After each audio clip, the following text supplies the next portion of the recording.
After soaking in the beauty of Divyagar, Srivardhan, and Harihareshwar, we set out to discover the peaceful shores of Velas and Adgaon beaches before heading home to Pune. Drawn by the burning desire for homemade ghavne, we began exploring our options while heading to Velas. Ghavne is a traditional rice pancake from Maharashtra's Konkan region, made with a simple rice flour batter and cooked without the need for fermentation. Unlike regular dosa, which usually requires soaking, grinding, and fermenting a mix of rice and urad dal, ghavne is instant, softer, and has a more delicate, lace-like texture. It's typically thinner and lighter than conventional South Indian dosas and is enjoyed with spicy curries or coconut chutney.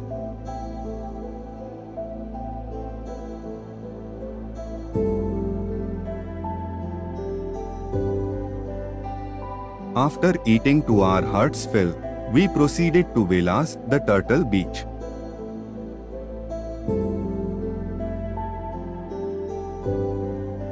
Velas Beach is famous for its annual Olive Ridley Turtle Festival, where visitors witness endangered sea turtles hatching and making their way to the ocean.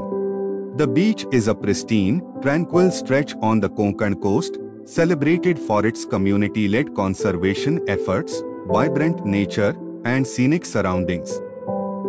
Many travelers mix up Velas and Velas Agar due to their similar names. Velas Agar is a tranquil, lesser-known beach located about 7 kilometers from Divyagar. The beach is famed for its untouched beauty, serene atmosphere, clean and lack of crowds, making it ideal for solitude and peaceful walks. It is close to Divyagar Beach, Nanvel Lighthouse, and the historic Janjira Fort. Velas Agar does not host the famous Turtle Festival associated with Velas in Ratnagiri, which often leads to confusion for first-time travelers.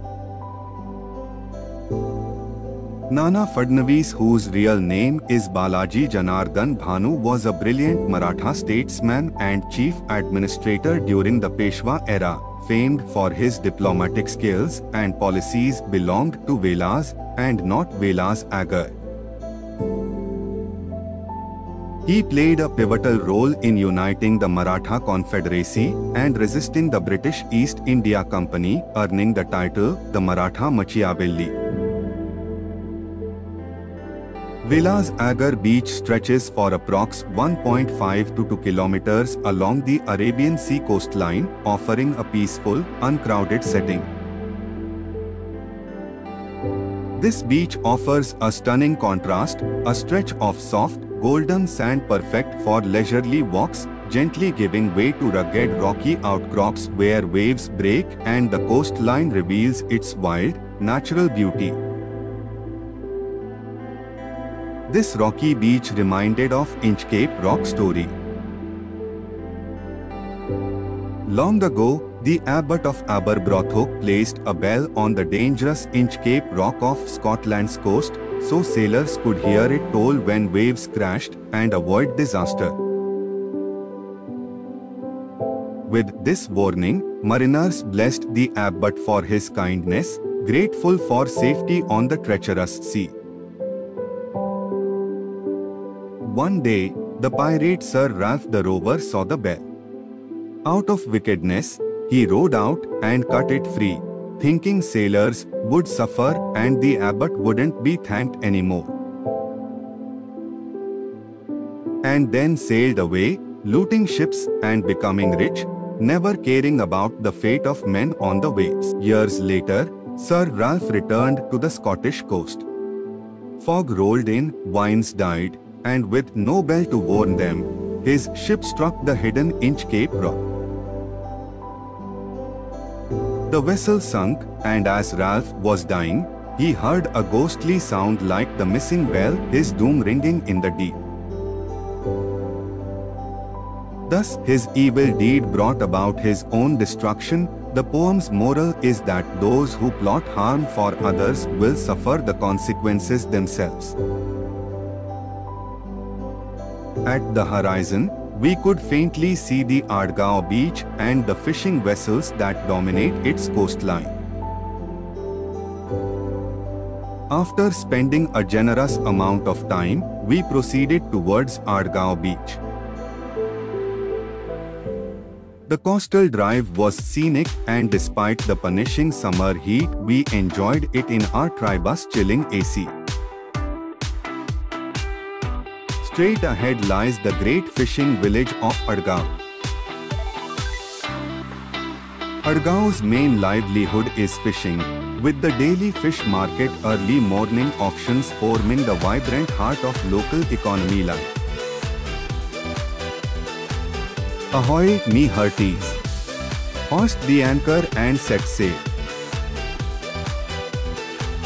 We are bound for the golden shores of Adgaon beach. May the wines be fair and the booty plenty. We cruised along the stunning coastline, savoring every moment.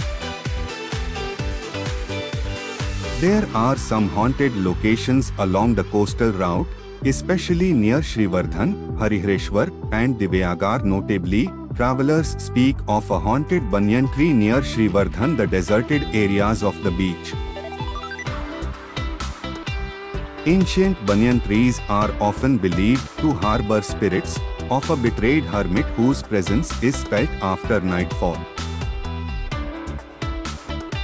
Before heading onward, we took a short break at Adgaon beach, enjoying its pristine sands and gentle waves. Another haunted story is that of a mysterious midnight auto ride through the jungle where a woman in the back seat slips into the forest, never to be seen again. The beach was beautiful, but people had littered it with garbage. A tranquil calm enveloped the beach, and the gentle breeze added a subtle sweetness to the moment, something that city life cannot offer. This compels me to get into a poetic mood.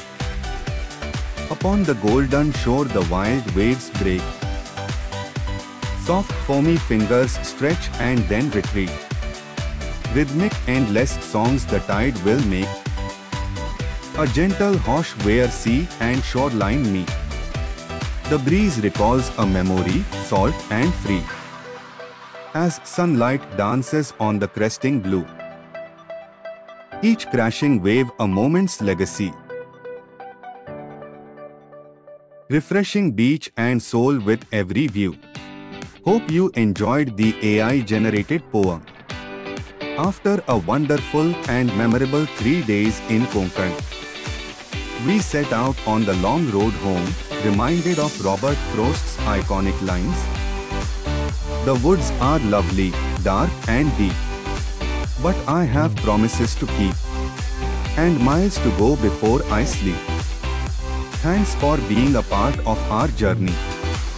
See you in our next video. Please like and subscribe.